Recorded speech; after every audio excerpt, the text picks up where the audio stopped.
જે પવિત્ર ક્ષણની આપણે છેલ્લા 5 વર્ષથી રાહ જોઈ રહ્યા હતા તે તપ અને ત્યાગની પાવન ઘડી આજે આવી ગઈ છે।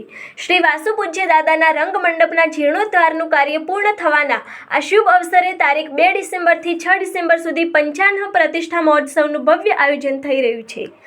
આ ધર્મમય મહોત્સવને 4 ચાંદ લગાવવા માટે શ્રી સંઘના પરમ પૂજ્ય પ્રશાંત મૂર્તિ આચાર્ય શ્રી તીર્થભદ્ર સુરેશ્વરજી મહારાજ સહિત 100થી વધુ સાધુ સાધ્વી ભગવંતોનું ધાંગધ્રાની પાવન ભૂમિ પર ભવ્યાતિભવ્ય પદાર્પણ થયું છે। આજે તારીખ 2 ડિસેમ્બરના રોજ ધાંગધ્રાના રાજમાર્ગો પર જૈન શાસનની જય જયકાર સાથે ગુરુદેવોનો ભવ્ય નગર પ્રવેશ થયો। આ નજારો ધર્મ પ્રત્યેની આપણી અતૂટ શ્રદ્ધા અને સમર્પણનું પ્રતીક છે। 100થી વધુ સાધુ સાધ્વી ભગવંતોનું શ્રી જૈન શ્વેતાંબર મૂર્તિપૂજક તપગચ્છ ઉપાશ્રયમાં પવિત્ર પગલું આપણા શ્રી સંઘને અને સમગ્ર નગરને ધન્ય બનાવી રહ્યું છે।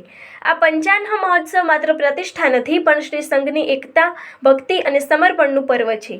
પૂજ્ય ગુરુદેવોની નિશ્રામાં આપણે સૌ સાથે મળીને જૈન ધર્મની ધજાને વધુ ઊંચે લહેરાવીએ। આવો આપણે સૌ સાથે મળીને આ પાવન મહોત્સવના સાક્ષી બનીએ અને શ્રી વાસુ પૂજ્ય દાદાના ચરણોમાં શ્રદ્ધાના પુષ્પો અર્પણ કરીએ।